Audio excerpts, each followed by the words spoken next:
bonjour, ravi de vous retrouver pour ce journal. Dans l'actualité de ce jeudi 11 juin, quel avenir pour l'A831, le projet d'autoroute entre Fontenay-le-Comte et Rochefort?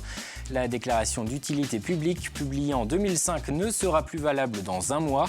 Il faudrait alors reprendre tout le dossier. Explication dans ce journal. Un colis potentiellement radioactif au cœur d'un exercice à Pouzauges. Une simulation pour tester les procédures d'évacuation, la coordination des secours et l'efficacité du plan communal de sauvegarde déclenché en cas d'alerte. Et puis certains vacanciers n'hésitent pas à mettre la main à la pâte. Rencontre à la fin de ce journal avec les propriétaires d'un gîte qui proposent à leurs visiteurs de fabriquer du pain et de le faire cuire dans un four à bois comme autrefois. Mais d'abord, cet appel à la prudence. La Vendée est placée en vigilance orange par Météo France. En raison de risques d'orage, ils doivent gagner notre département dans la soirée et ils pourraient être localement violents. Des coups de tonnerre accompagnés de grêle et de rafales de vent allant jusqu'à 80-90 km/h. Par endroits, les cumuls de pluie en quelques minutes pourraient être importants. La préfecture appelle donc à la plus grande prudence et rappelle quelques consignes. Éviter de s'abriter sous les arbres et mettre à l'abri les objets qui peuvent être emportés par le vent. Le dossier de l'A831, toujours en attente. Élus et chefs d'entreprise de Vendée et de Charente-Maritime continuent de réclamer cette autoroute de 64 km entre Fontenay-le-Comte et Rochefort. Une décision entre les mains du gouvernement, mais le temps presse. Publiée en juillet 2005, la déclaration d'utilité publique ne sera plus valable dans un mois. On fait le point avec Karl Laboureux. Construire une autoroute ou tout autre axe routier, c'est avant tout disposer de terrain. Et pour cela, une déclaration d'utilité publique est quasiment incontournable, sauf acquisition à l'amiable. Une DUP confirme, comme son nom l'indique, le caractère d'utilité publique d'un projet et ouvre la voie à l'expropriation des propriétaires des terrains concernés. Mais une DUP a une durée de vie, 10 ans en l'occurrence pour le projet de l'A831. Passé ce délai, soit le 13 juillet prochain, la DUP deviendra caduque. La caducité de la déclaration implique que les expropriations deviennent impossibles à compter de la date de caducité. Donc, c'est-à-dire que si l'autorité expropriante n'a pas la maîtrise du foncier au 13 juillet 2015, elle ne pourra plus procéder par voie d'expropriation. Une solution alors, avant que la DUP ne devienne caduque, la proroger. Le Premier ministre peut soumettre un décret en Conseil d'État. Il reste un mois, le délai est encore tenable. Mais attention, pour cela, une condition est essentielle. Il faudra, pour que la DUP, la nouvelle DUP prorogeant la première, soit légale, que le projet n'ait pas été modifié de manière substantielle, c'est-à-dire que son coût, l'étendue du projet et la nature du projet n'aient pas été modifiés depuis 2005. Si tel est le cas, la voie de la prorogation n'est pas possible parce que le projet a évolué. Reste alors à déterminer si les préconisations de la LPO, par exemple, autrement dit les mesures environnementales proposées par la Ligue de protection des oiseaux en 2010, qui augmentaient le coût du projet de 125 millions d'euros supplémentaires, si ce rapport donc, entre autres, peut être considéré comme ayant modifié le projet initial. Enfin, dans l'hypothèse où la DUP ne serait pas prorogée, restera alors pour sauver l'A831 à relancer une enquête publique pour obtenir de nouveau une déclaration d'utilité publique, un travail qui prendrait au bas mot encore 2 ans. Si vous avez prévu d'aller à Nantes ce week-end, sachez que le pont de Cheviré sera en partie fermé à la circulation à partir de demain soir 21h jusqu'à lundi matin 6h. Pas trop de problèmes en venant de Vendée, la circulation dans le sens sud-nord est maintenue. Le trafic sera en revanche interrompu dans le sens nord-sud. Les véhicules venant de Vannes, de Rennes ou de Paris devront emprunter le périphérique Est pour franchir la Loire et cela risque de créer des bouchons samedi midi et dimanche soir. Partez donc un peu plus tôt, le pont de Cheviré est en travaux. Il s'agit de créer une 3e voie de circulation pour fluidifier le trafic. Les enseignants, à nouveau dans la rue aujourd'hui, 6 syndicats avaient appelé à une journée de grève contre la réforme du collège. Ils étaient une cinquantaine seulement rassemblés dans le centre-ville de La Roche-sur-Yon. Selon le rectorat, il y avait 11,5% de grévistes dans l'académie contre 29% le 19 mai dernier. Cette réforme du collège, portée par Najat Vallaud-Belkacem, prévoit la suppression des classes bilingues et des options grec et latin, au profit de l'apprentissage d'une seconde langue vivante dès la 5e. Des enseignements interdisciplinaires seront aussi mis en place. Le décret et l'arrêté ont été publiés il y a 3 semaines. La réforme doit donc entrer en application à la rentrée 2016. Mais pour les manifestants, la ministre de l'Éducation doit revoir sa copie. Très conscient qu'il faut changer les choses.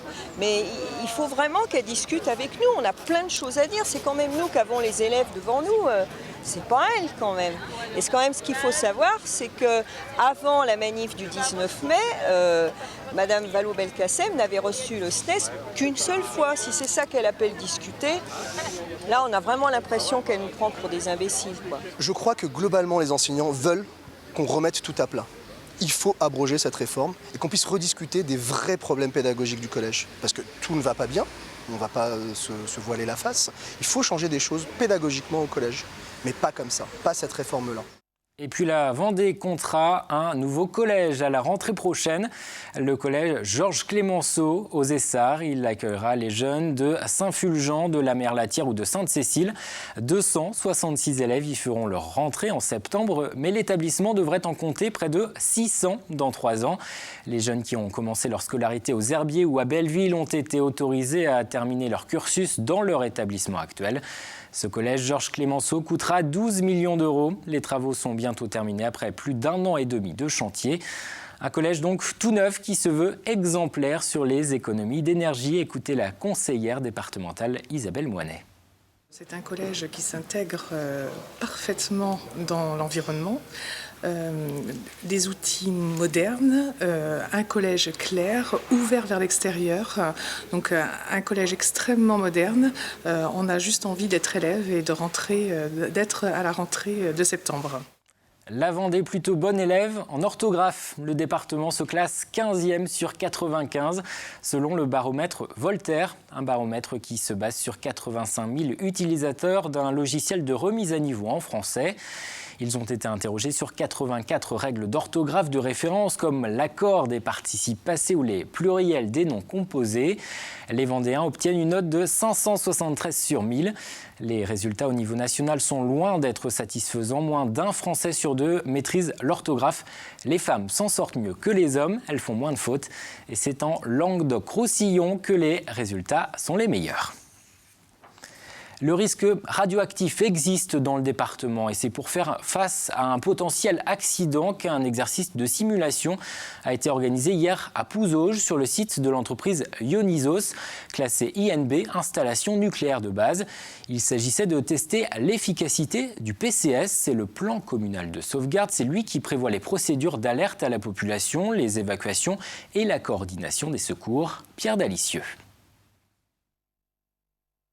En présence d'une chute de colis radioactifs avec déformation. Très rapidement, le site est bouclé. Gendarmes, pompiers attendent une équipe spécialisée contre les risques radioactifs. On ne rigole pas avec ce type d'incident, même quand celui-ci est fictif. Chaque année en Vendée, une dizaine de plans communaux de sauvegarde de tout type sont mis à l'épreuve. Le but, préparer les équipes à des situations réelles, celles-ci, et aussi différentes les unes que les autres. Celui-ci est le 3e cette année qui est conduit. Il y en aura d'autres dans l'année, de façon à ce que ces plans ne restent pas lettres mortes, mais que nous puissions vérifier leur validité, leur actualité et leur efficacité. Très vite, sur place, les hommes s'équipent. Personne ici ne connaît le degré de risque radioactif. Il va donc falloir aller voir directement sur place. Comme on ne connaît pas la source et ce qu'elle débite, on est obligé de s'équiper pour notre protection personnelle. Ces exercices ont aussi un côté rassurant pour les populations vivant à proximité de zones potentiellement dangereuses. Des démonstrations grande ampleur qui mettent en avant les équipes de secours du département. Ça montre à la population que les élus, l'association des maires, en lien avec la préfecture, on a mis en place des dispositifs. On a la chance en Vendée d'avoir un bon maillage au niveau de nos SDIS, service d'incendie et de secours, un bon maillage. Donc effectivement, il faut se servir de ça pour être au plus près des habitants et de leur faire comprendre qu'ils sont en toute sécurité malgré des incidents ou des accidents non prévus. Dans quelques mois, ce sera le pays de Saint-Gilles-Croix-de-Vie qui sera mis à l'épreuve.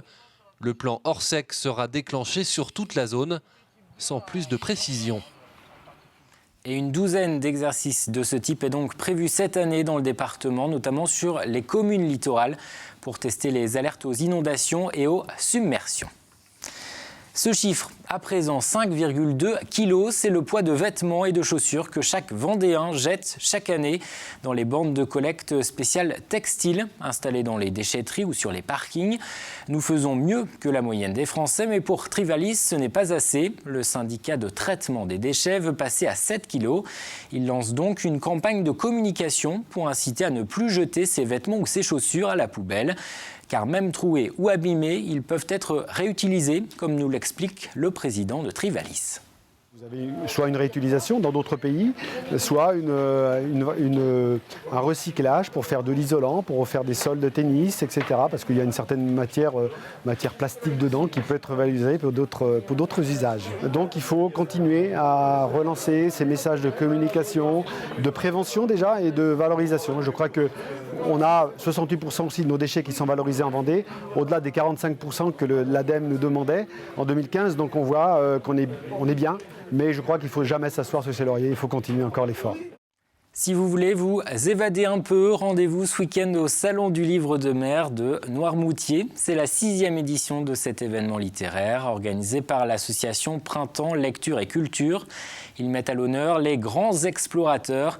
L'occasion de partir sur les traces de Magellan, de Christophe Colomb, de Marco Polo ou de Jules Verne à travers des conférences et des cafés littéraires. Une 60aine d'auteurs comme Olivier Poivre d'Arvor ou Guillaume de Montfred est attendue donc samedi et dimanche à Noirmoutier. Dans quelques semaines, les 140 km de plages vendéennes seront investis par les touristes. La mer, parfois source de danger. Alors des renforts vont arriver pour accroître la surveillance. Parmi eux, des CRS nageurs sauveteurs. Avant d'être répartis le long du littoral, ces policiers ont participé à la Tranche-sur-Mer à un stage de remise à niveau. Anthony Jamin y était. Regardez son reportage. Plage de la Terrière à la Tranche-sur-Mer. Les futurs sauveteurs en poste sur les différentes plages du littoral répètent l'exercice du filin pour secourir une personne en difficulté. L'intérêt de ce filin, c'est de permettre aux sauveteurs, le premier, ensuite le second, de pouvoir ramener une victime dans une zone à courant. Autrement, on aurait beaucoup de mal à la ramener. Il y a des problèmes de baïne avec des bancs de sable qui emmènent les gens vers le large. En plus, il y a les vagues qui compliquent le sauvetage. Donc l'intérêt, c'est d'avoir un appui au sol avec les éléments qui sont au sol qui tirent sur le filin, une fois que les deux premiers nageurs ont rejoint et sécurisé la victime. Ça va mieux? Je sais pas si j'ai bu des tasses, oui. Ouais. Un exercice qui intervient dans le cadre d'un stage de recyclage des nageurs sauveteurs, sorte de remise en forme avant le début de saison. Il ne faut pas oublier que les CRS sont des policiers, sont des gens qui sont pendant 10 mois dans des compagnies républicaines de sécurité, sur Paris en garde statique avec des gilets pare-balles, sur des manifestations pendant 10 mois et qui se retrouvent immergés pendant 2 mois sur nos plages. Donc il y a cette partie de remise à niveau, je veux dire, à faire systématiquement tous les ans. Si on a du renfort qui vient nous relayer... Avec 34 nageurs sauveteurs CRS répartis dans 7 communes, c'est 30% du contingent de la direction zonale des CRS Ouest qui est alloué à la surveillance des plages vendéennes. Et ces 34 CRS nageurs sauveteurs vont donc être déployés à partir du 3 juillet sur 7 communes du littoral vendéen, de Saint-Jean-de-Mont à La Faute-sur-Mer. Le département va également voir arriver dans les prochaines semaines des renforts de pompiers. Une centaine d'entre eux sera affectée à la surveillance des plages. Partons maintenant au Poiré-sur-Vie. On va suivre l'odeur du pain chaud. Bernadette et Philippe Renaud sont propriétaires d'un gîte. Ils possèdent un four à bois et chaque lundi, ils proposent aux vacanciers qui séjournent chez eux de mettre la main à la pâte et de refaire du pain comme autrefois. Ils perpétuent ainsi une tradition et un savoir-faire ancien. Cyril Guillet. Ici, à la Prévisière, la particularité de ce gîte nature, c'est ses animaux. perroquets, ânes, alpagas font le bonheur des petits et des grands. Mais parallèlement, tous les lundis, Bernadette propose à ses convives une activité autour du pain. Jacqueline, Paulette, voilà, elles vont venir faire du pain avec nous. L'occasion pour ces touristes de faire connaissance. Et cette semaine, ils viennent d'Allemagne, de Belgique, de Suisse et de Bourgogne. Nous, on vient plutôt d'une région de la Suisse où on fait plutôt du fromage et du vin. Bernadette et son mari Philippe se sont installés ici il y a 10 ans et la découverte de ce four leur a donné des envies. On était juste aménagés 2 jours que nous étions arrivés sur la Brévisière. Et pour nous, c'était d'allumer ce four. On voulait savoir si ce four fonctionnait. Et puis, on a eu beaucoup d'échecs. Je dirais que mon mari a été très patient parce qu'il a mangé du pain qui n'était pas mangeable pendant au moins 1 année, avant de bien maîtriser et le levain, et le pétrissage, et le façonnage, et la chauffe du four. Aujourd'hui, ils partagent leur savoir-faire avec qui le souhaite. La pâte est réalisée le matin même et c'est Bernadette qui s'en charge. Donc, c'est du pain au levain, avec de la farine 80 et des graines, et de la farine d'épeautre. Le four, lui, sera alimenté pendant 1h30 pour atteindre 500 degrés. Pendant ce temps-là, tout le monde met la main à la pâte et à chacun sa technique. On va faire du mieux qu'on fait. Un gâteau au chocolat fera aussi partie de cette fournée. Pour voir si le four est à bonne température, on va jeter de la farine, je vais jeter de la farine et nous allons compter jusqu'à 10. Et si la farine noircit avant 10, c'est que le four est trop chaud. La température idéale se situe aux alentours de 300 degrés et là encore, chaque four est différent. Et 45 minutes plus tard, reste à tester la cuisson. Voilà, vous voyez, ça sonne creux, donc là le pain est cuit. L'heure du goûter approche et les enfants l'ont bien senti. Et pour ce qui est de la qualité de ce pain, les adultes ne s'y trompent pas. Il est très différent, c'est vraiment un pain artisanal, c'est vraiment spécial à Bernadette. Là, on sait ce qu'il y a dedans. Il y a des graines, il y a de la farine, il y a de l'eau, du levain. Elle travaille avec tous les enfants et tout, avec beaucoup de souris. Ça apporte beaucoup du goût au pain, je pense, avec son cœur.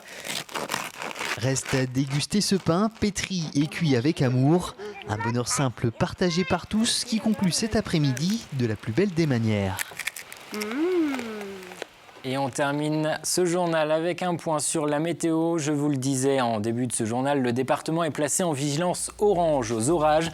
Demain, le temps restera instable, toujours pas mal de nuages et des averses parfois à caractère orageux dans la matinée.